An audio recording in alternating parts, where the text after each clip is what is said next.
Hey guys, how the hell are you? Welcome back once again to Mini Bottle Monday here on Arnold Drinks. My name is Arnold, and tonight I drink.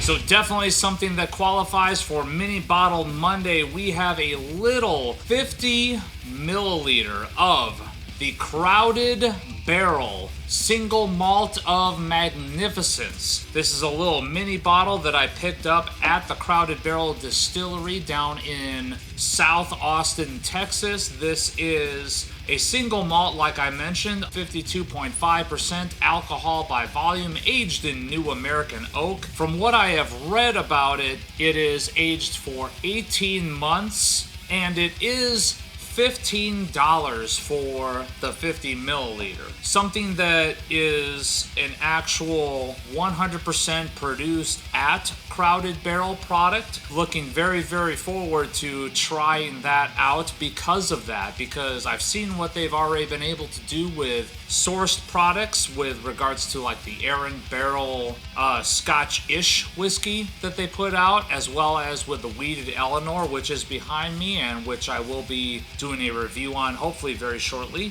But this Single Malt of Excellence, this is their own product distilled at Crowded Barrel. Let's give this a shot. Oh wow. So a very big ethanol note hits you in the front, but it's carrying with it a lot of butterscotch. Holy cow, is that bringing with it a lot of butterscotch. Just like how the Errant Barrel had a boatload of toffee notes, this Single Malt of Excellence has a boatload of butterscotch. Wow. Super sweet and sugary in there, but man, like, that is so much butterscotch. There's a bit of an oily, ethanol-y thing that's in the back that's distracting it just a little bit, and I'm not gonna lie, that's a little bit of a bummer because that butterscotch is oh so enticing, but then the ethanol hits and it's like, man, really? I'm gonna attribute that to the youth of it being an 18-month aged Texas whiskey, but oh god, that butterscotch. Like, I wish I had another note to talk to you about, but there's so much butterscotch. Let's just dive in. Ooh.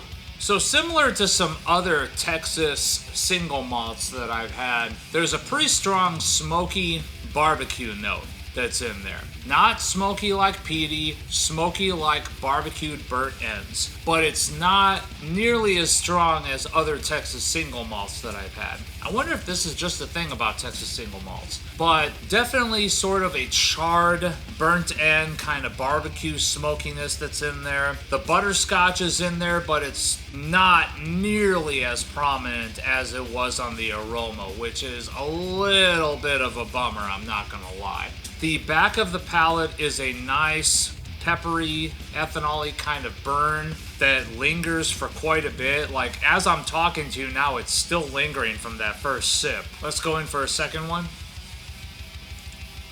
So in amongst that burnt barbecue, charred end kind of note, there's a little bit of a sort of cola-like quality that wants to come out and play, like a Coca-Cola kind of thing.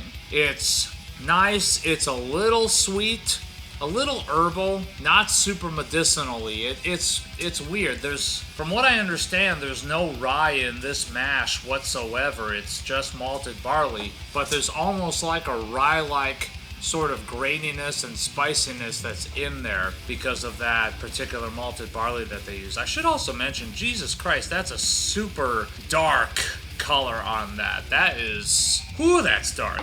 I mean, it's really interesting. It's really rich. There's a little bit of a sweetness to it that can definitely be attributed to sort of like a darker honey sort of sweetness. But man, like a lot of char coming through there, a lot of youth coming through in that there's not a lot of oakiness in there. There's a certain astringency, but it's an alcohol-based astringency. It's not an oak astringency. So there's no real like leather or tobacco notes or anything like that. Just like I was mentioning, honey, like a dark wildflower honey, burnt ends, a little bit of a floral note. Now that I mentioned that wildflower honey thing, I'm actually picking up a little bit of something perfumey, but it's just kind of underlined. It's not super prominent. Let's go in for one more sip.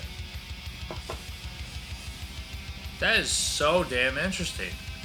Okay, so finally here on the third sip, coating the mouth with a peppery spiciness and a lot of butterscotch underneath that. So finally the butterscotch is coming out to play here on that third sip. So this is one of those ones that it's almost unfortunate that it's only available in these little 50 milliliters, because it's something that each successive sip sort of unpacks a little bit more, a little bit more, a little bit more. Man, I would love to get my hands on a 750 of this. I'd love to get a fifth of this so I could crack it open, have a couple drams, and then let it sit on the shelf, let it mature for a little bit, and see what some time in the bottle, in an opened bottle, does to it. I mean, 50 milliliter, you know, it's definitely something where I'm getting a certain vibe off of it. I'd love to see what a little bit more time on my shelf could do. So thank you guys so very much for tuning in. Please remember to like this video, subscribe to this channel. Thank you so much for tuning in to Mini Bottle Mondays. And as always, remember, take what you do seriously, but do not take yourselves too seriously.